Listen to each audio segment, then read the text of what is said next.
আসসালামু আলাইকুম ওরহমতুল্লাহ। আলহামদুলিল্লাহ ওয়াহদা ওয়াসসালাতু ওয়াসসালামু আলা মাল্লা নাবিয়া বা'দা ওয়া বা'দ।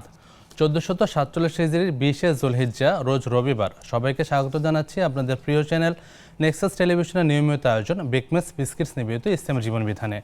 আজকের পর্বে সঞ্চালনায় আছে আমি ডাক্তার জোবায়ের আল মাহমুদ। আজকের পর্বে অতিথির আসন অলঙ্কৃত করেছেন বিশিষ্ট ইসলামী চিন্তাবিদ, গবেষক ও সম্মানিত খতিব আত-তাকওয়া জামে মসজিদ বনানী, ঢাকা, শাইখ মাওলানা মুস্তাফা জামান হাফিজাহুল্লাহ। আসসালামু আলাইকুম ওয়া রাহমাতুল্লাহি ওয়া বারাকাতুহু। ওয়ালাইকুম আসসালাম ওয়া রাহমাতুল্লাহি ওয়া বারাকাতুহু। শাইখ কেমন আছেন? আলহামদুলিল্লাহ, আপনি আশা করি ভালো আছেন? আলহামদুলিল্লাহ, সবাই ভালো আছে। ঈদের পর আবারও লাইভে আপনাকে স্বাগত জানাচ্ছি। জি, জাযাকুমুল্লাহু খাইরান। ও ইয়াক। আমিন। প্রিয় দর্শক, আপনারাও সংযুক্ত হতে পারেন আমাদের সাথে। স্ক্রিনে প্রদর্শিত নম্বরটিতে ফোন কলের মাধ্যমে আপনাদের জীবন ঘনিষ্ঠ যে কোনো বিষয় প্রশ্নের উত্তর জেনে নিতে পারেন শাইখের কাছ থেকে। পাশাপাশি মেসেজ করতে পারেন আমাদের ফেসবুক পেজ নেক্সাস টেলিভিশন ইসলামিকের লাইভে। পাশাপাশি সংযুক্ত হন আমাদের সোশ্যাল মিডিয়া ইউটিউবে। নেক্সাস টেলিভিশন ইসলামিক চ্যানেলটি সাবস্ক্রাইব করুন এবং ফলো করে আমাদের সাথেই থাকুন। প্রিয় দর্শক, আল্লাহ সুবহানাহু ওয়া তাআলা কোরআনুল হাকিমে ইরশাদ করছেন, ওয়ালাকাদ কাররামনা বানি আদম, অর্থাৎ আল্লাহ সুবহানাহু ওয়া তাআলা আদম সন্তান মাত্র সম্মানিত করেছেন। একটি সমাজে ছোট বড়, ধনী গরিব সকল শ্রেণী মিলে সকলের বসবাস। এক শ্রেণীর উচিত অপর শ্রেণীকে সর্বোচ্চ মূল্যায়ন করা, সম্মান করা। আর আজকে এই জন্যে আমরা জানবো প্রবীণদের প্রতি ইসলাম কী মর্যাদা দিয়েছে, তাদের প্রতি আমাদের কী করণীয়, এই সম্পর্কে আমরা শাইখের কাছ থেকে জেনে নেব ইনশাআল্লাহ। শাইখ, আজকে আমাদের আলোচনার বিষয়, আমরা সম্প্রতি একটা ঘটনা সম্পর্কেও জানি। আমাদের মা বাবার প্রতি যে অধিকার বা প্রবীণদের প্রতি যে অধিকার আমরা ঠিকমতো আদায় করছি না। তো ইসলাম প্রবীণ বলতে কাদেরকে বোঝায় এবং তাদের প্রতি কী কী করণীয় আছে ইসলামে? জি, শুকরান। বিসমিল্লাহ ওয়াসসালাতু ওয়াসসালামু আলা রাসূলিল্লাহ ওয়া আলা আলিহি ওয়া সাহবিহি ওয়া মান ওয়ালা। খুবই গুরুত্বপূর্ণ একটা বিষয়। কিছুদিন আগে একটি হৃদয় বিদারক ঘটনা ঘটে গেছে কোরবানির পরে, যেটা আপনি একটু ইঙ্গিত দিলেন যে মা একা থাকেন, তারাও 3 সন্তান আছে, তারা লাক্সারিয়াস লাইফ লিড করছেন। একটা মেয়ে আছে, সেটাও একটি স্বনামধন্য স্কুলে শিক্ষকতা করছেন। কিন্তু মা কোরবানি চলে গেল, একটা সন্তানও মায়ের খোঁজ নেননি। কোরবানি চলে গেল, একটা গোশতের টুকরাও তাকে দেননি। 7-8টা দিন হয়ে গেছে, ইন্তেকাল করেছেন। প্রতিবেশী পচে গলে যখন গেল, দুর্গন্ধ ছড়ালো, জানতে পারলেন, তারপরে জানানো হলো। এখানেই শেষ নয়, সবচেয়ে আরও বেশি কষ্টদায়ক যেটা বিষয়, যে আমাদের নৈতিকতার পদস্খলন কোন মাত্রায়, কোন পর্যায়ে পৌঁছে গেছে, যে এই যে ধর্ম বিবর্জিত শিক্ষিত সন্তান পর্যন্ত পুলিশের হয়রানি থেকে বাঁচানোর জন্য অস্বীকার পর্যন্ত করেছে। এটা কোন হায়ানা সমাজে আমরা বসবাস করছি? কি জঘন্য, মারাত্মক একটা অবস্থা। আল্লাহ হেফাজত করুক আমাদের সন্তানদেরকে, নেক্সট জেনারেশনকে। আপনি যেটা বলেছেন, আজকের যেটা টপিক, প্রবীণদের প্রতি সদাচরণ, ইসলাম তো এই ব্যাপারটা খুবই গুরুত্ব দিয়েছে। কোরআন সুন্নায় ঐশী বাণীর মাধ্যমে, ওহির মাধ্যমে এটার প্রতি এত গুরুত্ব আরোপ করা হয়েছে যে প্রবীণদের প্রতি, বয়োজ্যেষ্ঠদের প্রতি, বয়স্কদের প্রতি সম্মান, মর্যাদা, তাদের অধিকার নিশ্চিতের যে বিষয়টা, এটা অত্যন্ত গুরুত্বপূর্ণ ইবাদত হিসাবে ঘোষণা করা হয়েছে। সুবহানাল্লাহ। একটা ঘোষণাই বিশ্বনবী জনাব মুহাম্মদ রাসূলুল্লাহ সাল্লাল্লাহু আলাইহি ওয়াসাল্লামের একটা ঘোষণাই এটার মর্যাদা, তাদের প্রতি সম্মান, তাদের অধিকার নিশ্চিত হওয়ার ব্যাপারে যে প্রমাণ হিসেবে প্রমাণিত, যথেষ্ট এনাফ। এটা সেটা কি, লাইসা মিন্না মান লাম ইয়ারহাম সাগীরানা ওয়া ইউক্কির কাবীরানা। যে ব্যক্তি আমাদের ছোটদেরকে স্নেহ করে না, বড়দেরকে সম্মান করে না, রাসূল ইসলাম তাকে তার উম্মত থেকে খারিজ করে দিয়েছেন। কত বড় ধমক দিয়েছেন! তাহলে সেই ব্যক্তির নামাজি হলো, উচ্চ শিক্ষিত হলো, হাজি গাজী তাহাজ্জুদ গুজার হলেও সে রাসূল ইসলামের উম্মতের মধ্যে গণ্য নয়। কতটা গুরুত্বপূর্ণ ইসলামের আলোকে। এরপরে আসুন, এটা শুধু মুসলিম হিসাবে বয়োবৃদ্ধ মানুষ নয়, এটা ধর্ম, বর্ণ, গোত্র, যেইখানকারই বয়োজ্যেষ্ঠ প্রবীণ লোক হোক না কেন, কারণ সবার স্রষ্টা তো একজনই। আপনি যে শুরুতে যে আয়াতটা বললেন, সূরা বনী ইসরাঈল 15তম পারা, হাফিজে কোরআন কারীমের 8ম পৃষ্ঠা, প্রথম আয়াত, মানুষকে আল্লাহ সম্মানিত করেছেন। খালিকু কুল্লি শাই, লাকাদ খালাকনাল ইনসানা ফি আহসানি তাকওয়িম। মানুষের স্রষ্টা তো তিনি। সুতরাং কেউ বিশ্বাস করেছে, কেউ বিশ্বাস করেনি, কেউ স্বীকৃতি দিয়েছে তাওহীদের, কেউ দেয়নি, কিন্তু স্রষ্টা সবার, সুতরাং সবার প্রতি দুনিয়াতে সম্মান মর্যাদা দেখাতেই হবে, এটা ইসলামের সেই স্পষ্ট নির্দেশনা। এখন প্রবীণদের মধ্যে আবার সেরা প্রবীণ কারা, যদি কথা প্রসঙ্গে নিয়ে আসে, প্রশ্ন আকারে যদি কথাটা এইভাবে উত্থাপন করি, হাদিসে একটা কথা আসলে খুব চমৎকার। আমরা সবার প্রতি যথাযথ সম্মান, ছোটদের প্রতি স্নেহ রেখে কথাগুলো বলছি। যে রাসূল ইসলামকে প্রশ্ন করেছিল কারা, এখন রাসূল ইসলাম জবাব দিয়েছিলেন মান তালা উমরু ওয়া হাসুনা আমালু, যিনি প্রবীণ হয়েছেন, দীর্ঘ হায়াত পেয়ে তো প্রবীণ হয়ে থাকেন, কাজগুলো সুন্দর হয়েছে, আমল সুন্দর ছিল, আমল সুন্দর, মানুষ বলেছে সুন্দর, তারপর বিশ্ববাসীর কাছে তিনি নন্দিত। বিষয়টা এমন না তিনি একবার সর্বোচ্চ অ্যাওয়ার্ড পেয়েছেন নোবেল, কিন্তু এক স্রষ্টায় বিশ্বাসী নয়, আখিরাতের জবাবদিহিতার মনোভাব তার ভিতরে নয়। দর্শকদের যুক্ত করে নিচ্ছি ইনশাআল্লাহ। আসসালামু আলাইকুম রাহমাতুল্লাহ।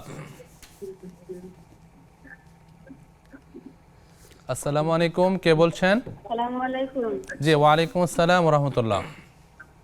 জি বোন, প্রশ্নটি করুন। জি, একটা প্রশ্ন আছে। প্রশ্নটা হচ্ছে, আমরা তো অনেক আগে থেকে নামাজ পড়ি, নামাজ পড়তে যখন দাঁড়াই, আমরা জায়নামাজে দাঁড়িয়ে ইনি ওয়াজ্জাহাতু ওয়াজহিল্লাহ যে এই দোয়াটা পড়েন। জি জি, তো এখন শুনলাম এই অনুষ্ঠানে আমি নিয়মিত দেখি, বললো যে হাত বাঁধা, আল্লাহু আকবার বলে হাত বাঁধার পরে ইনি ওয়াজ্জাহাতু এটা করতে হয়। কিন্তু খানাটা তাহলে কখন করব?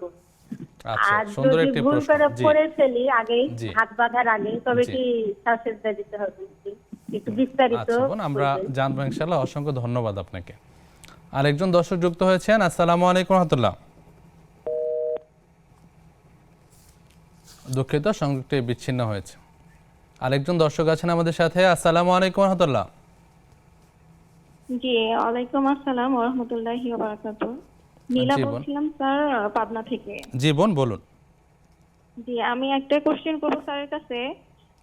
একটা আমল নিয়ে আমাকে একজন একটা আমল দিয়েছেন, সকাল সন্ধ্যা করলে নাকি নেক মনের আশা পূর্ণ হয়। তো এটা সুন্নাহ ভিত্তিক নাকি, স্যারের কাছে এটা জানবো। জি, ফার্স্টে হচ্ছে আপনার 100 বার দরুদ শরীফ পড়তে হবে, আল্লাহুম্মা সাল্লি আলা সাইয়্যিদিনা মুহাম্মদ, এটা। দ্বিতীয়বার 499 বার হচ্ছে লা হাওলা ওয়ালা কুওয়াতা ইল্লা বিল্লাহিল আলিয়্যিল আযীম, 499 বার। তৃতীয়বার আবার 100, সরি জি শুনতে পেয়েছি। এরপর হ্যাঁ, এরপরে আবার শেষে আবার 100 বার দরুদ ইব্রাহিম পড়তে হবে সকাল সন্ধ্যা পড়ে, মানে নেক আমল নাকি পূর্ণ হয়। তো এটা সহি, মানে সুন্নাহ ভিত্তিক নাকি? জি, আমরা জানবো ইনশাআল্লাহ। অসংখ্য ধন্যবাদ বোন আপনাকে। আরেকজন দর্শক যুক্ত হয়েছেন। আসসালামু আলাইকুম রাহমাতুল্লাহ। আসসালামু আলাইকুম, কে বলছেন?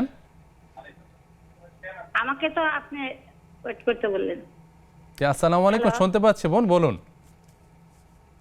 হ্যালো, জি, আসসালামু আলাইকুম। ওয়া আলাইকুম আসসালাম ওয়া রাহমাতুল্লাহ। শুনতে পাচ্ছি বোন, বলুন। জি জি, আমার নাম আমিনা বেগম। আচ্ছা বোন, বলুন। আমি আপনাকে একটা প্রশ্ন করতে চাচ্ছি। জি, সেটা হলো যে উমরার সময় আমরা যে 15 দিনের কথা বলে যাই, আচ্ছা, সেটা 15 দিনের মধ্যে তো কসর করতে হয়, এটা জানি। কিন্তু মক্কায় যদি 9 দিন থাকি বা মদিনা মিলিয়ে থাকি, তাহলে মদিনায় যদি আমি 4 দিনে থাকি, ওইটাও কি কসর করতে হবে না ফুল অর্থ করতে হবে? আপনার প্রশ্নটা আমরা বুঝতে পেরেছি, আমরা জানবো ইনশাআল্লাহ। আরেকটু মদিনায় যদি 9 দিন 15 দিনের কমই থাকি, তাহলে ওইটাও কি আমার কসর করতে হবে না পুরা নামাজি পড়তে হবে? আমি হোটেলে বসেই করবো ধরি। জি জি বোন, আমি বুঝতে পেরেছি। জি, অন্য কোনো প্রশ্ন আছে? আমরা জানবো ইনশাআল্লাহ। অসংখ্য ধন্যবাদ আপনাদের। বেশ চমৎকার বলছিলেন। ওই সেরা প্রবীণ কারা, উত্তম প্রবীণ কারা? রাসূল সাল্লাল্লাহু ওই কথাটাই বলছিলেন, মান তালা উমরু ওয়া হাসুনা আমালু, যার বয়স বেশি হয়েছে কিন্তু কর্মটা আমলটা সুন্দর হয়েছে, কোরআন সুন্নাহর আলোকে যার আমলগুলো জীবনকে সাজাচ্ছেন, সাজিয়ে ফেলেছেন, তাকে শ্রেষ্ঠ বলা হয়েছে, শ্রেষ্ঠ প্রবীণ, শ্রেষ্ঠ বয়স্ক মানুষ। এরপরে আসুন, প্রবীণদের প্রতি সম্মান দেখাতেই হবে। আর প্রবীণদের কাতারে লিস্টের মধ্যে আসবে সবার আগে মা বাবা। এই প্রবীণ সম্মানিত শ্রদ্ধেয় মা বাবার প্রতি, এই প্রবীণ শ্রদ্ধেয় মা বাবার প্রতি করণীয় কি, এমনি তো প্রবীণদের প্রতি কোরআন সুন্নাহর সুস্পষ্ট নির্দেশনা আছে, করণীয় বিষয় আছে, কিন্তু প্রথমে যে আলোচনা নিয়ে আসবে মা বাবা, তার ব্যাপারে অনেকগুলো কথা। শুধু একটা বিখ্যাত আয়াত আমরা বলি, আমরা যারা সন্তান আছি, আমাদের মা বাবা উভয়জন অথবা একজন বেঁচে আছেন, আমাদের জন্য অবশ্যই করণীয় কি, সেই নির্দেশনামূলক আয়াতটি হচ্ছে সূরা বনী ইসরাঈল 15তম পারা 3য় পৃষ্ঠাে আসছে। আল্লাহ বলছেন, পৃথিবী মানুষ শোনো, তোমার রবের সিদ্ধান্ত, ওয়াকাদা রাব্বুকা আল্লা তা'বুদু ইল্লা ইয়্যাহু। সিদ্ধান্তটা কি? গৃহীত সিদ্ধান্তটা হচ্ছে আল্লাহ ছাড়া কারো ইবাদত করবে না, একত্ববাদে বিশ্বাসী হবে, বহুত্ববাদে বিশ্বাসী হবে না।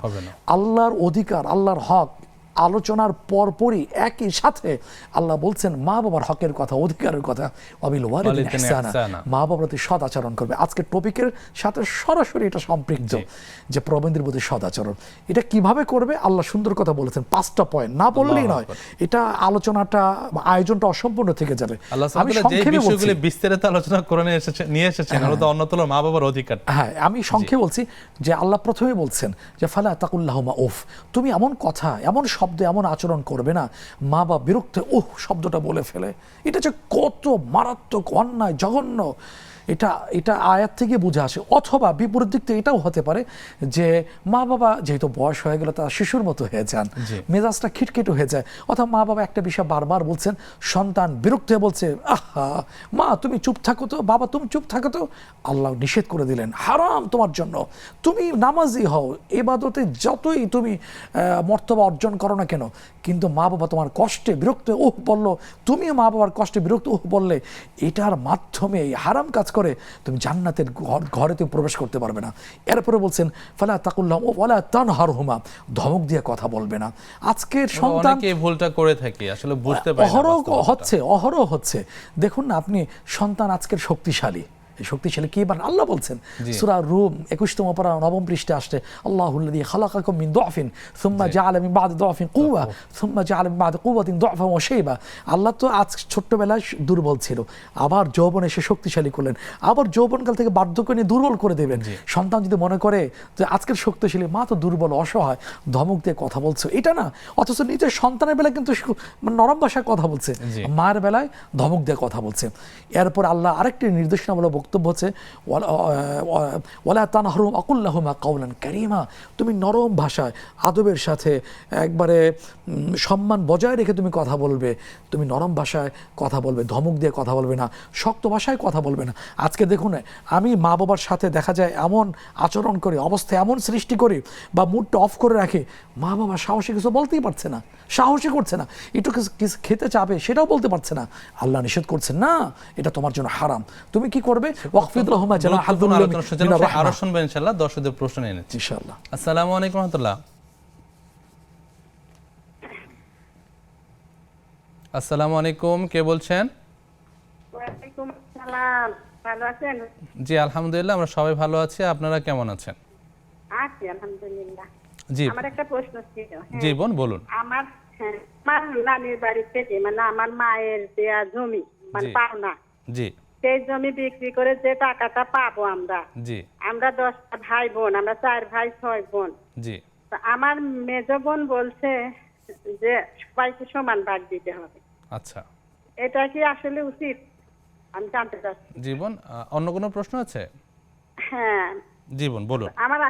আমার হাজবেন্ড, জি ওনার সাথে আমার সম্পর্ক অত ভালো না, কিন্তু আমরা একই জায়গায় থাকি। আচ্ছা। উনি আমার কোনো দায়িত্ব, কোনো কিছুর খোঁজ খবর নেয় না, আমার দিকে তাকিয়েও দেখে না।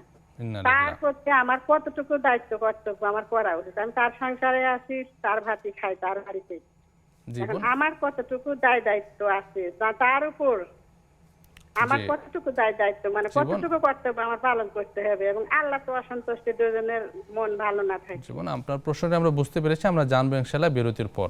প্রিয় দর্শক, উপভোগ করছেন বেকমেস বিস্কিটস নিবেদিত ইসলামের জীবন বিধান। সময় হলো একটি বিরতিতে যাবার, ফিরছে অল্প সময় পর, থাকুন নেক্সাসের সাথেই।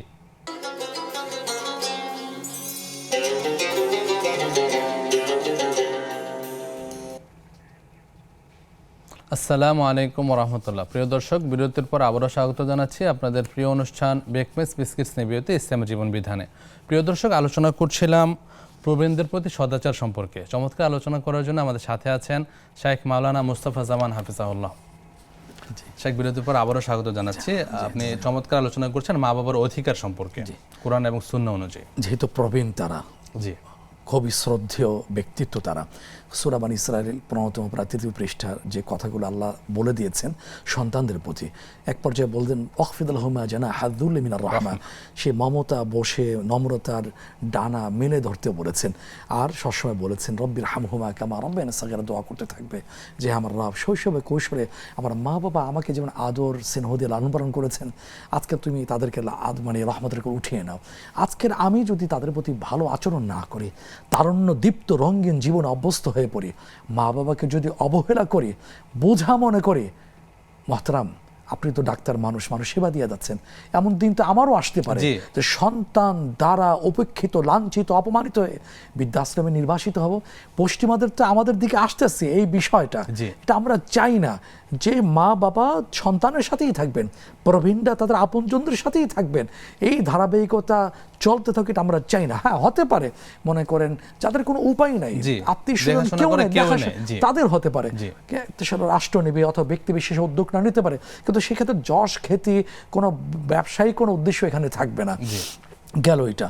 আরেকটা হলো প্রবীণদের প্রতি করণীয় কি, সম্মান বজায় রাখা, তাদের একাকিত্ব সময় দেওয়া, চিকিৎসার ব্যবস্থা করা, তাদের সেই আবাসন, বস্ত্র, চিকিৎসা, খাওয়া দাওয়া, এগুলো যেন মানসম্মত হয়ে থাকে। কারণ এদের তো আল্লাহ সম্মান দিয়েছেন, কারণ এরা হলেন অভিজ্ঞতা এবং সেই কি বলবো যে জ্ঞানের ভান্ডার, তারা তাদের মাধ্যমে আমাদের সফলতা আসবে, সঠিক পথ তাদের মাধ্যমে তো আমরা পৃথিবীতে আসছি।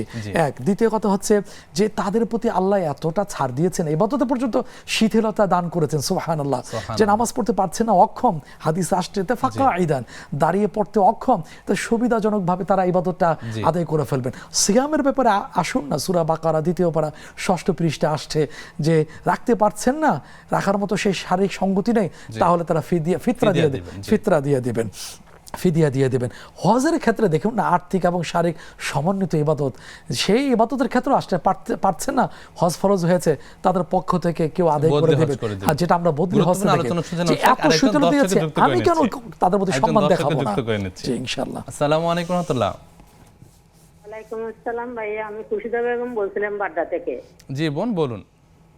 ভাই আমার একটা প্রশ্ন, আমি আমার ছেলের নিয়ে বিপদে ছিলাম, এখন আল্লাহ আমার বিপদ মুক্ত করছে, আমি এখন কি আমল করব ভাই? আমি কি আমল করব আমার ছেলে মেয়ে নিয়ে সুখে থাকতে পারি মতো, বিপদে না পড়ি মতো? আমাদের সবারই আসলে এই প্রার্থনা থাকে, আল্লাহ তাআলা যাতে আমাদের পরিবারের সবাইকে নিয়ে সবাইকে আশঙ্কা মুক্ত রাখেন এবং সচ্ছল জীবন ধারণের সুযোগ দেন। আমরা জানবো ইনশাআল্লাহ। ধন্যবাদ আপনাকে। জি শেখ, চমৎকার বলছিলেন। জি, প্রবীণদের যে করণীয় তাদের প্রতি, সেটা তো আমরা কিছু শুনলামই। এরপরে প্রবীণদের কিছু করণীয় আছে তারা যেহেতু বয়স যখন আরজাল উমর, অতি বিরুদ্ধ অবস্থায় যখন চলে যান, তখন তো শিশুর মতো হয়ে যান, মেজাজটা খিটখিটে হয়ে যায়, আমরা দেখতে পাই। তাদের করণীয় হলো যে ইবাদতে নিয়মিত আন্তরিকতার সাথে নিয়োজিত থাকে, মশগুল থাকা, তখন কি মেজাজটা খিটখিটে অতটা আর থাকবে না। তারপরে আত্মীয় স্বজন খোঁজ খবর রাখা, এটা তো কোরআনে আসছে, আমরা জানতে পেরেছি। সে মুসলিম মিল্লাতের পিতা ইব্রাহিম খলিলুল্লাহ আলাইহিস সালাতু ওয়াস সালাম, সে ফিলিস্তিনে মক্কা আসতেন সন্তান ইসমাঈলকে দেখভাল করার জন্য, একাধিকবার আসতেন। সুতরাং এই বয়সে ইবাদতে মশগুল থাকা, তাসবিহ, তাহলিল, জিকির, আজকার, কোরআন কারীম তেলাওয়াত, ইবাদতে তিনি মশগুল থাকবেন, আত্মীয় স্বজন খোঁজ খবর নেবেন, এটা তাদের করণীয়। দোয়া করতে থাকবেন, পথ দেখাবেন, নসিহত করবেন, এতে করে কি মেজাজ খিটখিটে ভাবটা, প্রমাণটা, মাত্রাটা কমে যাবে, তারাও থাকবেন। আর আমাদের তো করণীয় হচ্ছে তাদের প্রতি যত সম্মান প্রদর্শন করা। আর তারা একটা দোয়া করতে পারেন, যেটা সহিহ বুখারীতে আসছে, যে রাসূল সাল্লাল্লাহু আলাইহি ওয়াসাল্লাম বলেছেন আল্লাহুম্মা ইন্নী আউযু বিকা মিনাল জুবনি ওয়া আউযু বিকা মিনাল বুখলি ওয়া আউযু বিকা মিন আরদালিল উবরি ওয়া আউযু বিকা মিন ফিতনাতিল দুনিয়া ওয়া মিন আযাবিল কবর। কামা ক্বালা সাল্লাল্লাহু আলাইহি ওয়াসাল্লাম, অর্থটা হচ্ছে আল্লাহ আমি তোমার কাছে কৃপণতা থেকে, মানে ভীরুতা থেকে তোমার কাছে আমি আশ্রয় চাই, তারপরে কৃপণতা থেকে তোমার কাছে আশ্রয় চাই, এবং অতি বার্ধক্যে পৌঁছা থেকেও তোমার কাছে আশ্রয় চাই। যে ক্ষেত্রে অন্যের প্রতি নির্ভরশীল হয়ে থাকতে হয়। কয়েকজন মানুষ দেখবে, কয়েকদিন দেখবে, একসময় বিরক্ত হয়ে যায়। তারপরে দুনিয়ার এই ঝগড়া বিবাদ, এই ফিতনা ফাসাদ থেকে, কবর আযাব থেকে তোমার কাছে পানাহ চাই, এই দোয়াটাও করা দরকার। এরপর তো 4টা দোয়া তো সমন্বয় তো রাসূল সাল্লাল্লাহু নামাজের শেষ বৈঠকে করতেন। তারপরে হাদিসে এই দোয়াগুলো আসছে, অতি বৃদ্ধ হওয়া থেকে তোমার কাছে পানাহ চাই, তার আগেই যেন সুস্থতা সেই মানুষের সাথে আল্লাহ যেন উঠিয়ে নিয়ে নেন। এগুলো বৃদ্ধ প্রবীণ যা আছেন তাদের প্রতি তাদেরও একটা করণীয়। জাযাকাল্লাহু খাইরান। অত্যন্ত চমৎকার আলোচনা করলেন। আল্লাহ সুবহানাহু ওয়া তাআলা আমাদের সবাইকে প্রবীণদের প্রতি যে অধিকার আছে তার ঠিকমতো আদায় করার তৌফিক দান করুন। সেখানে আমরা প্রশ্ন উত্তরে যাব। প্রথমে এক বোন জানতে চেয়েছেন যে জায়নামাজের যে দোয়াটা প্রচলিত আছে, ইন্নী ওয়াজ্জাহতু ওয়াজহিয়া লিল্লাযী, এটা আপনার তাকবীরের আগে পড়া যাবে কিনা বা তাকবীরের পরে পড়া কি সুন্নাহসম্মত কিনা, আর যদি কেউ এটা ভুলে পড়ে ফেলে তাকবীরের পূর্বে ক্ষেত্রে সাহু সিজদা দেয়া লাগবে কিনা? আচ্ছা, ঠিক আছে। সাহু সিজদা হয়তো সুনির্দিষ্ট কারণ আছে, আর সেটা হয়তো নামাজ শুরু হওয়ার পর থেকে শেষ হওয়ার আগ পর্যন্ত। নামাজের আগে ওই যে বাচ্চারা বলে না থুক্কু, এক্ষেত্রে কোনো সাহু সিজদা আসার কোনো প্রশ্নই আসে না। কিন্তু আরেকটা আশ্চর্য বিষয় হলো, প্রসিদ্ধি লাভ করেছে, মশহুর হয়েছে, এখন এটি সেটা নাই। আলহামদুলিল্লাহ, এই আয়োজন থেকে, মিম্বার থেকে, অনলাইন থেকে হক্কানি ওলামায়ে কেরাম যারা আছেন তারা সহি বক্তব্যগুলো পেশ করছেন, সঠিক মেসেজগুলো তাদের কাছে পৌঁছে যাচ্ছে। সেটা কি?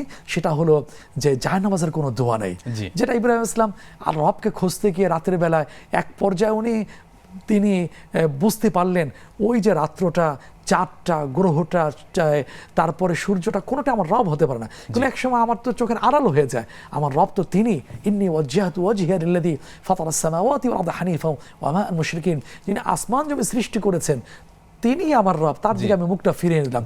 এটা একটা কমপ্লিট সানা। কিন্তু যে বোন যেটা অবাক বিস্মিত হয়ে প্রশ্ন করলেন সানা তাহলে কখন পড়বেন, যেটা কোন আলোচকের আলোচনা থেকে শুনেছেন যে সম্মানিত বোন, এটাই একটা কমপ্লিট একটা সানা।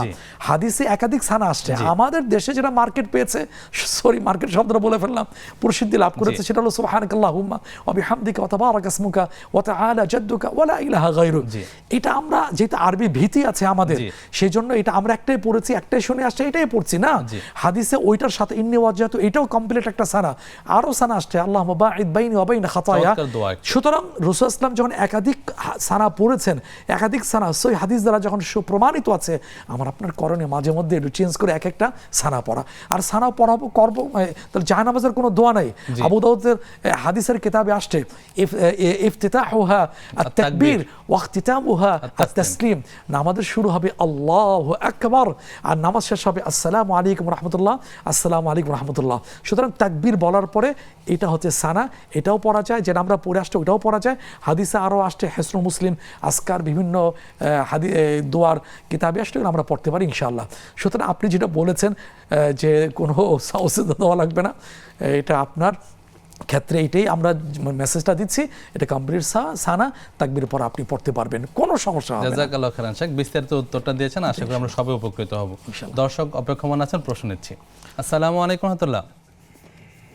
রাহমাতুল্লাহ, আসসালামু আলাইকুম। জি, ওয়া আলাইকুম আসসালাম ওয়া রাহমাতুল্লাহি ওয়া বারাকাতুহু। জি, প্রশ্নটি করুন।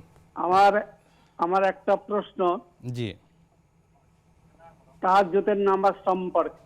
আচ্ছা। তাহাজ্জুদের নামাজ দুই রাকাত করে পড়তে হয়, জি, এটাও জানি, এবং সূরা ফাতিহা মিলিয়ে যে কোনো একটা সূরা পড়লে হয়। জি, কিন্তু আমার জিজ্ঞাসা হলো যে সূরা ফাতিহা পড়ার পর দ্বিতীয় রাকাতে যদি কুল হুয়া সূরা পড়ি, এইভাবে যদি আমি 8 রাকাতেই পড়ি, তাহলে কি হবে কিনা পড়া যাবে? জি জি, যাবে অবশ্যই। আমরা আরো বিস্তারিত জানবো ইনশাআল্লাহ শাইখের কাছ থেকে। ধন্যবাদ আপনাকে। আরেকজন দর্শক যুক্ত হয়েছেন। আসসালামু আলাইকুম রাহমাতুল্লাহ। আসসালামু আলাইকুম। ওয়া আলাইকুম আসসালাম ওয়া রাহমাতুল্লাহি ওয়া বারাকাতুহু। জি বোন, প্রশ্নটি করুন। আমি গাজীপুর থেকে বলছি। আমার দুইটা প্রশ্ন। প্রথম প্রশ্ন হচ্ছে, জি বোন, আমি যে ঈদের সময় বাড়িতে গেছিলাম, তো জাহাজে করে গেছিলাম, মানে লঞ্চে গেছিলাম, তো ওইখানে নামাজের কোনো ব্যবস্থা ছিল না। তো আমি যে ফ্লোরে, মানে যেখানে মানুষ বসে, লোকজন থাকে, সব একসাথে বসে, ওইখানে বসিয়ে গেছিলাম। পরে ওইখানে আমার হাজবেন্ড বলতেছে এখানে বসে নামাজ পড়ে ফেলো, কিন্তু অনেক লোকজন ছিল, কিন্তু আমি ওইখানে নামাজটা পড়ে ফেলছিলাম। কিন্তু আমার নামাজটা হবে কিনা আমি সেটা জানতে চাচ্ছিলাম। আচ্ছা বোন, দ্বিতীয় প্রশ্ন। দ্বিতীয় প্রশ্ন হচ্ছে যে আমাদের পাশে একজন, মানে পাশে একজন হিন্দু লোক, উনি আবার জন্ডিসের চিকিৎসা করে, জাগবুক করে, আবার গাছটা দিয়ে ওষুধ দেয়। তা আমি আসলে বুঝতে পারি না যে ওনার কাছ থেকে ওষুধ খাওয়া বা জার ফুক করা ঠিক হবে কিনা। আমি ওনার কাছ থেকে ওষুধ নিয়েছিলাম, জার ফুক করছিলাম। তারপরে আমি একজনের কাছে জিজ্ঞাসা করলাম যে উনি তো হিন্দু লোক, ওনার কাছ থেকে এটা করা ঠিক হবে না, কারণ জার ফুক তো হতে। কিন্তু আমি যেটা করে ফেলছি, তো এখন আমি কি করব? এটা আসলে আমি এই বিষয়টা জানতে চাচ্ছি। খুবই গুরুত্বপূর্ণ প্রশ্ন, ইনশাআল্লাহ আমরা জানবো একটা বিরতির পর। প্রিয় দর্শক, সময় হলো আরেকটা বিরতির পর, ফিরছি কিছুক্ষণ পরে, থাকুন আমাদের সাথে।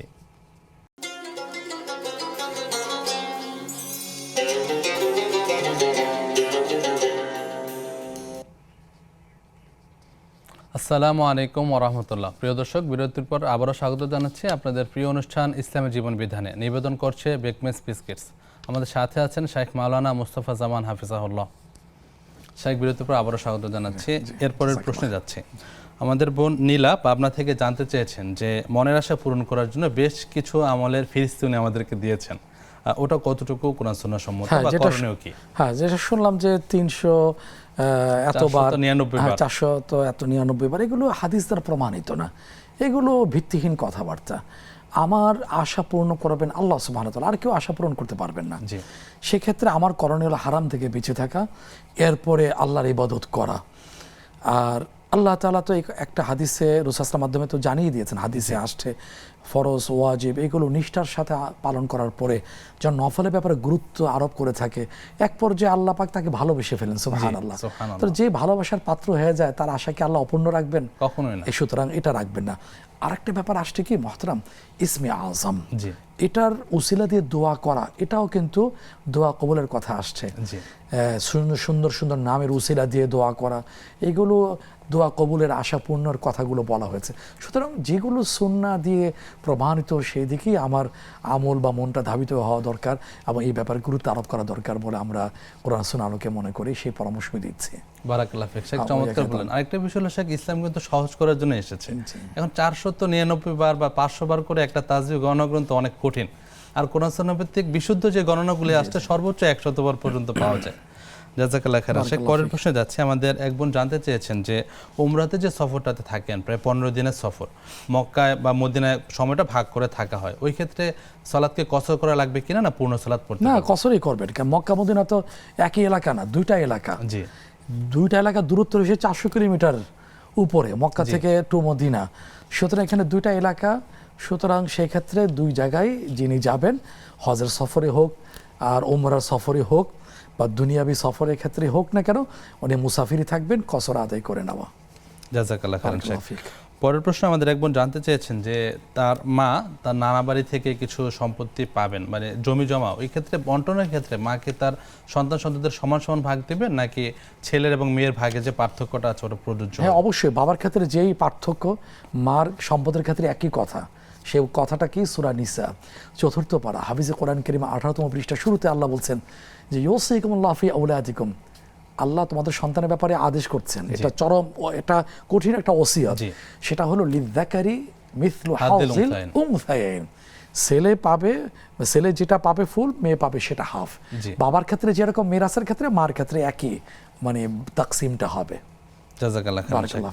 পরের প্রশ্ন একটি পারিবারিক প্রশ্ন, যে স্বামী স্ত্রী একসাথে থাকেন কিন্তু স্বামী স্ত্রীর দেখভাল ঠিকমতো করেন না, এই ক্ষেত্রে স্ত্রীর কি কি করণীয় আছে? যদি স্বামীর কথা ঠিকমতো পালন না করেন, এক্ষেত্রে গুনাহগার হবেন কি? সুন্দর কথা। স্বামী যদি স্ত্রীর দেখভাল ঠিকমতো না করে থাকেন, উনি বান্দার হক খর্বিতকারী হিসেবে আল্লাহর দরবারে উঠাবেন। যদি ছোট্ট প্রশ্ন করা হয় যে স্ত্রীর প্রতি সবসময় কি দেখভাল করার দায়িত্ব, ভরণ পোষণ দায়িত্ব, না মাঝে মধ্যে, ইসলাম জবাব দিয়ে রাখছে 1,500 বছর পূর্বে, সবসময়ের জন্যে। কেন স্ত্রী একজনেরই তো, সুতরাং ওই স্বামীর দায়িত্ব হচ্ছে তার পুরোপুরি দেখভাল করা, এটা হলো দায়িত্ব। এখন স্ত্রী পাচ্ছেন না, স্বামী সেটা আদায় অলসতা অবহেলা করছেন, স্ত্রী কি করবেন? স্ত্রীকে সমান সমান যাবেন, তুমি করছো না আমিও করব না, তাহলে দুজনেই তো আল্লাহর দরবারে আসামি হিসেবে দাঁড়িয়ে যাবে। সুতরাং সম্মানিত বোন, আমি আপনাকে বলবো, আপনি যেন হেরে না যান, ঠকে না যান, আপনি আপনার দায়িত্ব পালন করে যান, যেন শেষ হাসিটা আপনার হয়, আখিরাতের আদালতে আপনি যেন মানে পার পেয়ে যান। হ্যাঁ, এটা আপনি করে যাবেন। পাশাপাশি স্বামীর জন্য দোয়া করতে থাকবেন, স্বামীর সেই প্রেম ভালোবাসার মুহূর্তে প্রেম ভালোবাসা দিয়ে আপনি স্বামীকে বোঝাতে থাকবেন, আপনার জায়গা থেকে আর দোয়া করতে থাকবেন। জি, আর ওই দোয়াটা তো নারী পুরুষ সবার জন্যই। সূরা ফুরকানের শেষে আসছে 19তম পারা 5ম পৃষ্ঠা, রব্বানা হাব লানা মিন আজওয়াজিনা ওয়া যুররিয়াতিনা কুররাতা আয়ুন ওয়াজআলনা লিল মুত্তাকিনা ইমামা। আমার রব, আপনি স্ত্রী হিসেবে যখন দোয়া করবেন অর্থ হবে আল্লাহ আমার স্বামী আমার সন্তান এমন দিয়ে দাও, এমন করে দাও যেটার দিকে তাকালে আমার নয়নটা জুড়িয়ে যায়। তারপরে আপনার আচরণ দিয়ে প্রেম ভালোবাসা আচরণে সবাই কাবু হয়, আজ হোক কাল হোক, শুধু সময়ের ব্যাপার এটা। জি ইনশাআল্লাহ আমরাও দোয়া করছি আল্লাহ তাআলা এই পরিবারে শান্তি ফিরিয়ে দিন। আমিন। দর্শক অপেক্ষমান আছেন, শেখ যুক্ত করছি। আসসালামু আলাইকুম ওয়া রাহমাতুল্লাহ। আসসালামু আলাইকুম। আসসালামু আলাইকুম হুজুর। জি ওয়া আলাইকুম আসসালাম ওয়া রাহমাতুল্লাহি ওয়া বারাকাতুহু। কেমন আছেন? জি হুজুর, আপনি ভালো আছেন? জি আলহামদুলিল্লাহ ভালো আছি। জি ভাই বলুন। মাসুম কুমিল্লা ধর্মপুর থেকে দুটি প্রশ্ন। প্রথম প্রশ্নটি হলো যে আমাদের প্রিয় নবী মুহাম্মদ সাল্লাল্লাহু আলাইহি ওয়াসাল্লাম বলেছেন যে প্রত্যেক শিশু মুসলিম হয়ে জন্মায়, প্রত্যেক শিশু মুসলিম হয়ে জন্মায়। প্রত্যেক বলতে কি সব ধর্মের শিশুদেরকে বোঝাইতেছে কিনা এই হাদিসটিতে? জি জি জি। আর দ্বিতীয় প্রশ্নটি পবিত্র কোরআন থেকে সূরা আল কামার আয়াত 1-2, সূরা আল কামার আয়াত 1-2, অধ্যায় 54। জি। সকল কামার চাঁদ দুই ভাগ হয়ে গেল, কাফের মুশরিকরা বলল এটা একটা চলমান জাদু। জি। সকল কামার চাঁদ দুই ভাগ হয়ে গেল, এর মানে কি পবিত্র কোরআন কি বলতেছে? সূরা আল কামার আয়াত 1-2। আসসালামু আলাইকুম। ওয়া আলাইকুম আসসালাম ওয়া রাহমাতুল্লাহ। আপনার জ্ঞানের তৃষ্ণা আমাদেরকে মুগ্ধ করে, আল্লাহ সুবহানাহু ওয়া তাআলা আপনার ইলমে আরো বারাকা দান করুন। আরেকজন দর্শক যুক্ত হয়েছেন। আসসালামু আলাইকুম ওয়া রাহমাতুল্লাহ।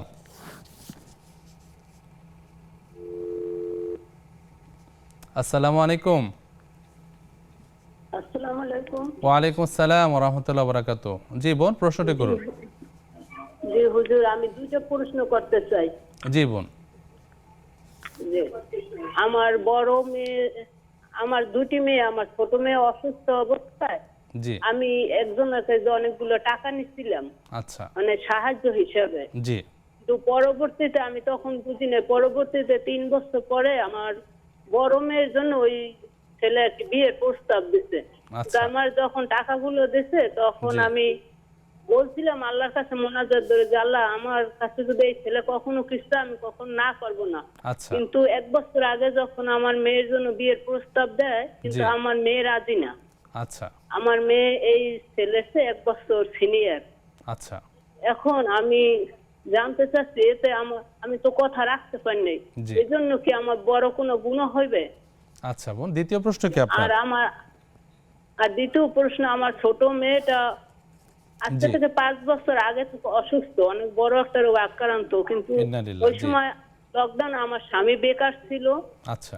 আমি খুব অসহায় ছিলাম, কিন্তু আমার মেয়ে এমন খারাপ অবস্থা হয়েছিল যে বাঁচবে না এমন অবস্থা। আমি তখন মানব করছিলাম যে ওর জন্য 2টা সদকা দেব চাইনে ভাই, কিন্তু আমি এখনো টাকা গুছাইতে পারতেছি না। জি জি জি। এখন আমার করণীয় কি? জীবন অত্যন্ত গুরুত্বপূর্ণ দুটি প্রশ্ন, আমরা জানবো ইনশাআল্লাহ। ধন্যবাদ আপনাদের। যে শেখ, আমরা পরের প্রশ্নে যাচ্ছি। আমাদের এক বোন খুরশেদা বেগম জানতে চেয়েছিলেন যে তিনি ছেলেকে নিয়ে অনেক বিপদে ছিলেন, আল্লাহ সুবহানাহু ওয়া তাআলা তাকে বিপদ থেকে উদ্ধার করেছেন। এই ক্ষেত্রে ওনার করণীয় কি? আল্লাহ শুকর আদায় করবেন এবং ইসলামের দিকে আরও বেশি অ্যাডভান্স হবেন, সন্তানকে সেভাবে গড়ে তোলার চেষ্টা করবেন। মায়ের আদর স্নেহ দিয়ে দোয়ার মাধ্যমে সন্তান যেন আর বিপদগামী না হন। সবচেয়ে বড় বিপদগামিতা হচ্ছে শরিয়া থেকে, ইসলাম থেকে সরে যাওয়া। সুতরাং চেষ্টা করতে থাকবেন সন্তানকে দিনী পরিবেশে, দিনী ব্যক্তিত্বের সোহবতে রাখার চেষ্টা করবেন। আর দোয়া করতে থাকবেন রব্বানা হাব লানা মিন আজওয়াজিনা ওয়া যুররিয়াতিনা কুররাতা আয়ুনি ওয়াজআলনা লিল মুত্তাকিনা ইমামা। সূরা ফুরকানের শেষে আসছে। তারপর ইব্রাহিম ইসলাম যে দোয়াটা করেছিলেন সূরা সাফফাত 23তম পারা 8ম পৃষ্ঠা আসছে, রাব্বি হাব লি মিনাস সালিহিন। হে আল্লাহ, ওই দিকে তাকিয়ে বলেন আল্লাহ আমার সন্তানকে নেককার বানিয়ে দাও। তারপরে বয়োবৃদ্ধ সেই নবী বার্ধক্যে গিয়েও দোয়া করেছেন, আল্লাহ সন্তান দান করেছেন, হযরত জাকারিয়া আলাইহিস সালাম। সেই কথাগুলো আল্লাহর কাছে প্রিয় হয়েছে বিধায় কোরআনে কোট করে রেখে দিয়েছেন, উল্লেখ করেছেন যে কিয়ামত পর্যন্ত মানুষ পড়ে যাবে। হ্যাঁ, পড়ে যাবে মা বাবার জন্য।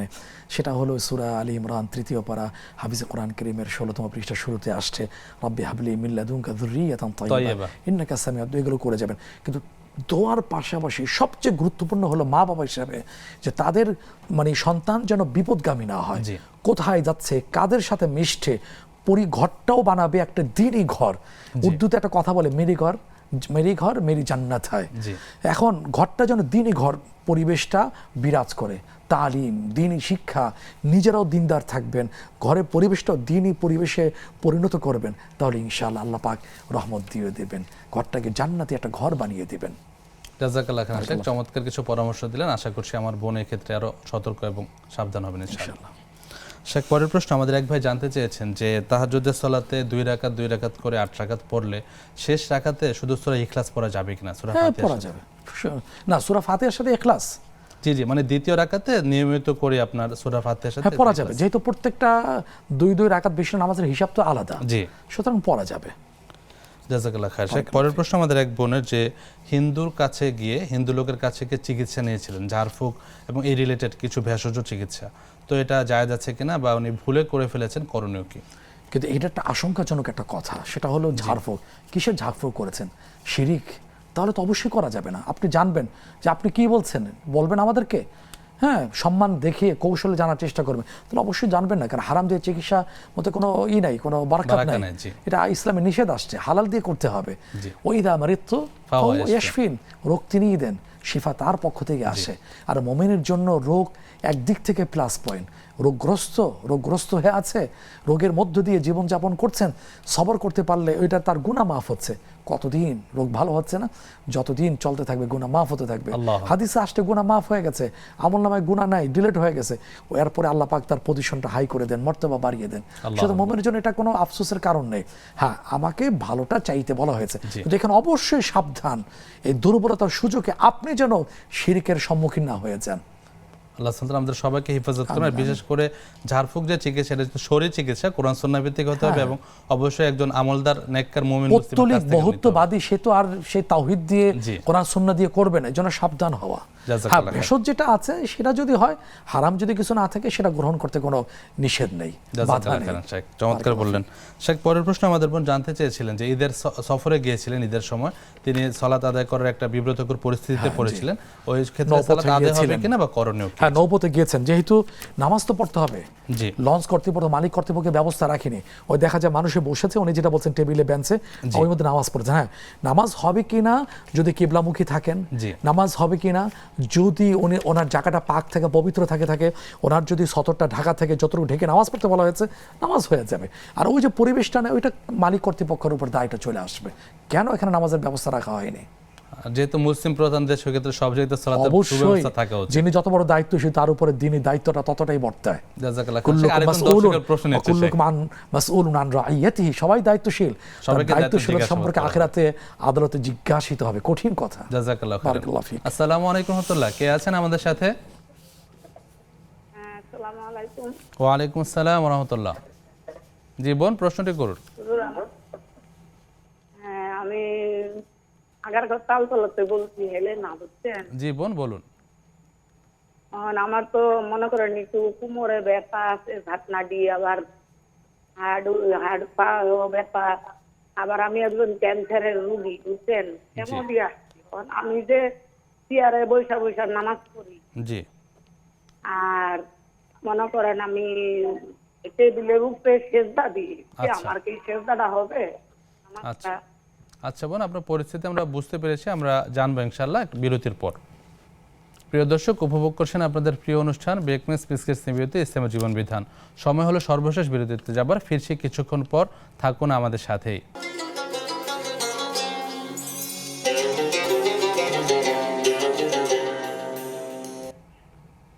আসসালামু আলাইকুম ওয়া রাহমাতুল্লাহ। প্রিয় দর্শক, সর্বশেষ বিরতির পর আবারও স্বাগত জানাচ্ছি আপনাদের প্রিয় অনুষ্ঠান বেকমেস বিস্কিটস নিবেদিত ইসলামের জীবন বিধানে। আজকের পর্বে অতিথির আসন অলঙ্কৃত করেছেন শেখ মাওলানা মুস্তাফা জামান হাফিজাহুল্লাহ। শেখ, বিরতির পর আবারও স্বাগত জানাচ্ছি। আমরা প্রশ্নোত্তরে ফিরছি। আমাদের একজন নিয়মিত দর্শক মাসুম কুমিল্লা ধর্মপুর থেকে প্রশ্ন করেছেন যে রাসূলুল্লাহ সাল্লাল্লাহু আলাইহি ওয়াসাল্লাম হাদিসে বলেছেন যে কুল্লু মাউলুদিন ইউলাদু আলাল ফিতরা, অর্থাৎ প্রত্যেক শিশুই ইসলামের উপর জন্মগ্রহণ করে বা মুসলিম হয়ে জন্মগ্রহণ করে, এর ব্যাখ্যা জানতে চেয়েছি। হ্যাঁ, ব্যাখ্যাটা প্রথমে কথাটা আসবে সূরা রুম 21তম পারায়, ফিতরাতাল্লাহিল্লাতী ফাতারান নাস আলাইহা। আল্লাহ পাক যে প্রত্যেকটা মানুষকে তার ফিতরা, যে নেচার, সেটা হলো ইসলামের উপরেই আল্লাহ পাক দুনিয়াতে পাঠিয়ে থাকেন। সেটাই আবার সুন্দর করে সংক্ষিপ্ত আকারে রাসূল বলেছেন কুল্লু মাউলুদিন ইউলাদু আল ফিতরা, প্রতিটা নবজাতক শিশুই তার ফিতরা, নেচার, সেটাকে ইসলামের জন্মগ্রহণ করে। সেটা মুসলিম না, মুসলিম অমুসলিম নির্বিশেষে। ওই সময় তো আর ইসলাম নির্ধারিত হয় না, জি। পরবর্তীতে নির্ধারিত হয়। নির্ধারণটা কারা করে সেটাও রাসূল সাল্লাল্লাহু আলাইহি ওয়াসাল্লাম সুন্দর করে বলেছেন, ফাআবাওয়াহু আও বিদানিহি আও ইনসারানিহি আও ইমাজ্জিসানিহি, যে মা বাবা যদি নাসারা খ্রিস্টান হয়, দেখা যায় ওই পরিবেশে মা বাবার প্রভাবে সন্তান খ্রিস্টান হয়ে যাচ্ছে, ইহুদি হলে ইহুদি হচ্ছে, অগ্নি পূজক হলে অগ্নি পূজক হয়ে যাচ্ছে, নাস্তিকের ঘরে জন্মগ্রহণ করে নাস্তিকের পরিবেশে নাস্তিকের বাপমার প্রভাবে সেই সন্তান নাস্তিক হয়ে যাচ্ছে। সুতরাং সব শিশুই ওই ইসলামের ওর জন্মগ্রহণ করে থাকে।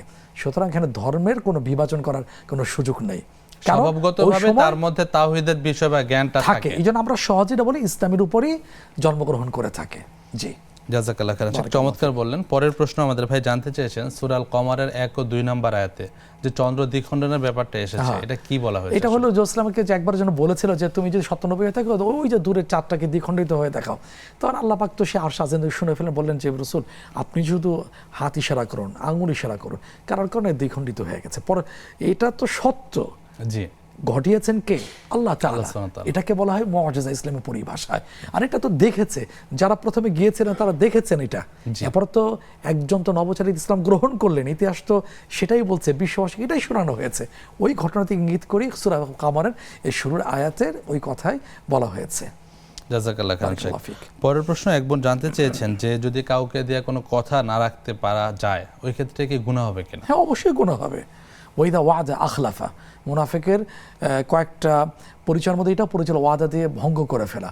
এখন আপনি দিয়েছিলেন, ভঙ্গ করার মধ্যে আপনার কোনো খারাপ মতলব নাই, এখন আপনি রাখতে পারছেন না, আপনি তার কাছে গিয়ে সারেন্ডার করুন, বলুন ভাই আমি দিয়েছিলাম এই কারণে, কিন্তু এখন আমি জিনিসটা পারছি না, আমাকে একটু সুযোগ দেন, বা আমি আপনার কাছে সরি বলছি, ক্ষমা চাচ্ছি, ঠিক আছে, হয়ে যাবে।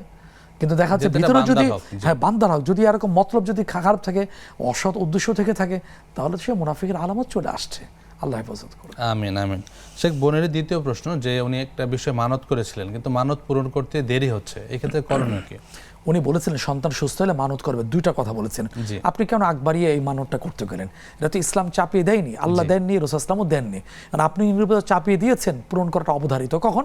যেহেতু হাদিসে আসছে মান নাযারা আন ইউতি আল্লাহ ফালইউতি, কেউ যদি আল্লাহর আনুগত্যমূলক হালাল কাজ, বৈধ কাজ, এই ক্ষেত্রে যদি মানত করে থাকেন, হয়ে গেলে সেটা অবশ্যই পূর্ণ করবে, এটা আদেশ, সেটা অর্ডার। ওমান নাযারা আন ইয়াসি আল্লাহ ফালা ইয়াসি, আর গুনাহ নাফরমানিমূলক কাজের ক্ষেত্রে যদি মানত করে থাকেন, সেটা পূর্ণ করবে না, কাফারা দিয়ে থাকবে। যেহেতু আপনার সন্তান সুস্থতার সাথে মানত করেছিলেন, আল্লাহ সন্তানকে সুস্থতা দান করেছেন, সুস্থতার নিয়ামত দিয়েছেন, আপনি পূর্ণ করবেন। যদি অপেক্ষা করেন, সহযোগিতা চান, ব্যবস্থা করা যায় কিনা দেখুন, চেষ্টা করা, যেহেতু আপনি নিজেরও চাপিয়ে দিয়েছেন, এখন পূর্ণ করে আপনার অবধারিত হয়ে গেছে। যে আরেকটা বিষয় হলো শেখ, যে মানত কিন্তু আবশ্যক করা হয়নি, যে মানত করে রাসূল সাল্লাল্লাহু আলাইহি ওয়াসাল্লাম যেমনটা বলেছেন, তা আসলে ধনের কিছু টাকা পয়সা খরচ হয় মূলত। এটা ইসলামে তত পছন্দনীয় বিষয় না। শেখ, পরের প্রশ্ন আমাদের বোন হেলেনা জানতে চেয়েছেন যে কোমরে ব্যথা, ক্যান্সারের রোগী, এক্ষেত্রে উনি বসে সালাত আদায় করতে পারবেন কিনা? আরেকটা বিষয় হলো তিনি টেবিলের উপরে সাজদা দেন, এটা প্রয়োজন আছে? দুইটা পয়েন্ট, দুইটা অংশ। প্রথম কথা হলো যে ইসলাম তো লা ইউকাল্লিফুল্লাহু নাফসান ইল্লা উসআহা, সাধ্যের বাইরে কোনো বিধান আল্লাহ বান্দার উপরে চাপিয়ে দেননি। আর হাদিসে আসলে এক সাহাবী তো অর্শ রোগী ছিলেন, নামাজ সম্পর্কে জিজ্ঞেস করেন, রাসূল সাল্লাল্লাহু আলাইহি ওয়াসাল্লাম কুম না সাল্লি কাইমান, তুমি দাঁড়িয়ে নামাজ পড়ো, ঠিক আছে, ফাইল্লাম তাস্তাতি ফাকাইদা, দাঁড়িয়ে পড়তে পারছো না বসে পড়ো, তুমি ফাইল্লাম তাস্তাতি বসে পড়তে পারছো না ফালা জাম্পিন, শুয়ে পড়ো। সুতরাং আপনি আপনার সুবিধা মতন আপনি পড়বেন, আপনার অন্তরের উপরে এটা ছেড়ে দেওয়া হয়েছে। নাম্বার 2 হচ্ছে যে টেবিলে সিজদা দিচ্ছে না, এটা নিষেধ, এইটা আপনি শূন্য দিবেন, এটা ইসলামের বিধান। একজন অসুস্থ সাহাবীকে রাসূল দেখতে গিয়েছিলেন, এমন অবস্থা ওই সাহাবী একটা কিছু উঁচু উপরে তিনি সিজদা দিচ্ছিলেন, নামাজ শেষ হওয়ার অপেক্ষা করেন নাই, শেষ হয়ে রাসূল এটা দূরে সরিয়ে ফেলছেন। সুতরাং আল্লাহকে আপনি যেভাবে পারবেন সেইভাবে আল্লাহকে ইবাদতটাকে নিবেদন করা আপনার দরকার নেই। সুতরাং আপনি শূন্যতে যখন আপনি রুকু দেবেন, সিজদা দিবেন, যদি আপনি বসতে পারছেন না, অক্ষম, মাজুর আপনি, সেক্ষেত্রে যখন আপনি রুকুতে দেবেন, হাতটা এখানে চলে আসবে, যতটুকু পারে একটু নোয়াবেন, এরপর সিজদা যখন দিবেন একটু বেশি, বাস এটা হয়ে যাবে, হাতটা চলে আসবে হাঁটুর উপরে, এটাই হচ্ছে ইসলামের বিধান, সহজ। সুতরাং আমি সহজটাই গ্রহণ করব। আলহামদুলিল্লাহ। শেখ, পরের প্রশ্ন আমাদের এক ভাই জানতে চেয়েছেন শাহফাত হোসেন অনলাইন থেকে, যে ইসলামের তেজ্য সন্তান বলে কোনো টার্ম আছে কিনা, আর তেজ্য সন্তানকে সম্পত্তিতে বঞ্চিত করা হয়, এটা ইসলাম কি বলে? তেজ্য পুত্র, আপনি কাকে তেজ্য পুত্র করবেন, এই দৃষ্টিভঙ্গিটা আমাকে পাল্টাতে হবে। সন্তানের প্রকৃত মালিক আমি না, লিল্লাহি মুলকুস সামাওয়াতি ওয়াল আরদ, আসমান জমিনে যা কিছু সব কিছু প্রকৃত মালিকানা আল্লাহ তাআলার। সূরা শুরা 25 নম্বর আল্লাহ পাক নিজেই বলছেন, ওই কথা বলার পরে বলছেন ইয়াহাবু লিমান ইয়াশাউ ইনাথান ওয়া ইয়াহাবু লিমান ইয়াশাউ যুকুর, যাকে ইচ্ছা তাকে কন্যা সন্তান দেন, আবার যাকে ইচ্ছা পুত্র সন্তান দেন, আও ইউযাউযুহুমা যুকরানান ওয়া ইনাথা, যাকে ইচ্ছা ছেলেও দেন মেয়েও দেন। আবার শেষে একটা কথা বলে ফেলেন, আও ইয়াজআলু মান ইয়াশাউ আকিমা, যাকে ইচ্ছা ছেলেও দেন না মেয়েও দেন না, কোনোটাই দেন না, বন্দা বানিয়ে দেন। তাহলে দেন কে? আল্লাহ তাআলা। যিনি দেন তিনি তো প্রকৃত মালিক। সুতরাং আপনি কার জিনিস আপনি ত্যায্য করবেন, পরিত্যাগ করবেন? ইসলামে এটা নেই। সেখানে সম্পূরক প্রশ্ন যে অনেকে দিন থেকে বের হয়ে যায়, ওই ব্যাপারটা কিরকম হবে? দিন থেকে বেরিয়ে যে একটা কথা আসছে, হাদিসে আসছে, দিন থেকে বেরিয়ে যাওয়ার অর্থ যদি এটা হয়ে থাকে যে একবারে দিন থেকে পুরো খারিজ হয়ে গেছে, কাফির হয়ে গেছে, এক মুরতাদ হয়ে গেছে, সেক্ষেত্রে একটা বক্তব্য আসছে যে লা ইয়ারিসুল কাফিরুল মুসলিম ওয়ালাল মুসলিমু লা ইয়ারিসুল কাফির, যে একটা বক্তব্য হলো যে কাফের কোনো মুসলিমের, অর্থাৎ সন্তান যদি কাফির হয় বাবার মিরাসের উত্তরাধিকারী হবে না। আবার বাবাও যদি কাফির হয়ে যায় সন্তানের যে একটা ভাগ আছে সূরা নিসাতে আসছে, তো সন্তানের অংশ তিনি ওয়ারিস হবেন না, একটা বক্তব্য একটা আসছে। জাযাকাল্লাহ খাইরান শেখ। আমরা আমাদের টপিকে ফিরে যাই। আজকে আলোচনা করছিলাম আমাদের বৃদ্ধ বা প্রবীণদের প্রতি করণীয় সম্পর্কে। আমরা একটু অন্য দিক থেকে যদি চিন্তা করি, আমরা তো অনেক ক্ষেত্রে দেখতে পাই যে প্রবীণদের অধিকার আদায় করা হচ্ছে না, কিন্তু প্রবীণদের বা যারা বাবা মা আছেন তাদের সন্তানদের তারবিয়াতের ক্ষেত্রে স্পেশাল কিছু করণীয় আছে কিনা, যে কারণে আশা করা যায় যে সন্তান সন্ততিরা মা বাবার প্রতি অনুগত হবে? অবশ্যই করণীয় আছে। আমি যদি ছোট্ট ঘটনা দিয়ে বলি মহতারাম, সেটা হলো মুসলিম জাহানের খলিফা, দুর্দণ্ড প্রতাপশালী শাসক হযরত ওমর ইবনে খাত্তাব রাদিয়াল্লাহু তাআলা আনহুর কাছে একজন বাবা আসলেন, তার সন্তানকে অভিযোগ করলেন যে সে আমার কথা শোনেন, লা ইয়াসমাউনি, আমার কথা শোনান। তার হাতে সবসময় কাছের লাঠি থাকতো, শাসন করতে যাবেন, বলছেন যে আমিরুল মুমিনিন, আমি কথা শুনি না ঠিক আছে, কিন্তু আমার পক্ষ থেকে বাবার প্রতি কোনো করণীয় আছে কিনা, বাবার উপরে কোনো করণীয় আছে কিনা? বলছে হ্যাঁ অবশ্যই আছে। সেটা কি? তিনি বললেন ছোট্ট করে প্রাথমিক পর্যায়ে 3টা করণীয় কথা আসছেন, যে বাবার দায়িত্ব হলো একটা ভালো মা বিয়ে করা, তারপরে আপনার যেটা আসছে সেটা হলো সে যখন সন্তান জন্মগ্রহণ করবে তার সুন্দর নাম রাখা, তারপরে আল্লিমহুল কিতাব, কিতাব শিক্ষা দেবে, ইসলাম বেসিক শিক্ষা দেবে।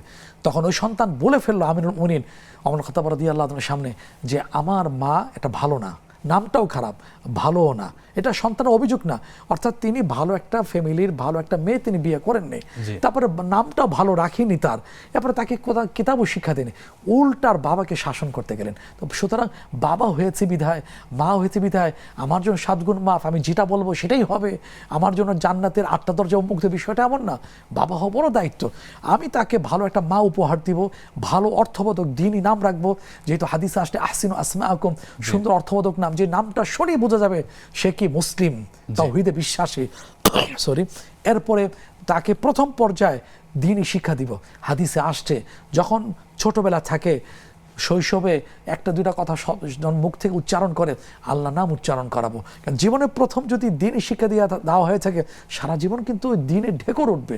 সকালে খালি পেটে উঠে যদি আমি পেঁয়াজ রসুন খাই, তারপরে 5 স্টার 7 স্টারের ভালো এক নম্বর ঘিতে রান্না করা খাবার খেয়ে থেকে মহতরাম, আপনি তো ডাক্তার মানুষ, ঢেকুর কিন্তু ওই ভালোটা আসবে না, ওই যে পেঁয়াজ রসুন শুরুটা হয়েছে ওইটা ঢেকুর উঠবে। সুতরাং মুসলিম শরীরটা বোঝার তৌফিক দান করুন, মা বাবার প্রতি যে দায়িত্ব তাও পরিপূর্ণরূপে পালন করা এবং আমাদের বড়দের প্রতি দায়িত্ব যাতে ঠিকমতো পালন করতে পারে। পুরো অনুষ্ঠান জুড়ে শেখ আপনার মাধ্যমে আমরা আলোকিত হলাম, ইসলামের জ্ঞানে আমরা অর্জন করলাম, পাশাপাশি অনেকগুলো গুরুত্বপূর্ণ প্রশ্ন উত্তর জানতে পারলাম। আল্লাহ সুবহানাহু ওয়া তাআলা আপনার ইলমে আমলে হায়াতে বারাকা দান করুন। আমিন আমিন, আমাদের সবাইকে জাযাকুমুল্লাহু খাইরান। ওয়াইয়াক। প্রিয় দর্শক, দেখতে দেখতে একেবারে শেষ পর্যায়ে চলে আসলাম। আল্লাহ সুবহানাহু ওয়া তাআলা আপনাদের সবাইকে সুস্থ রাখুন, নিরাপদ রাখুন এবং আমরা সবাই যেন অবশ্যই প্রবীণদের অধিকার ঠিকমতো আদায় করতে পারে, এই ক্ষেত্রে যাতে সর্বোচ্চ সতর্ক থাকতে পারে আল্লাহ সুবহানাহু ওয়া তাআলা সেই তৌফিক দান করুন। আল্লাহ সুবহানাহু ওয়া তাআলা আপনাদের সুস্থ নিরাপদ রাখুন, এই প্রত্যাশায় এখানে শেষ করছি। আল্লাহুম্মা সাল্লি ওয়া সাল্লিম আলা নাবিয়িনা মুহাম্মদ, সুবহানাকা আল্লাহুম্মা বিহামদিক, আশহাদু আল্লা ইলাহা ইল্লা আনতা, আস্তাগফিরুকা ওয়া আতুবু ইলাইক। ওয়াসসালামু আলাইকুম ওয়া রাহমাতুল্লাহি ওয়া বারাকাতুহু।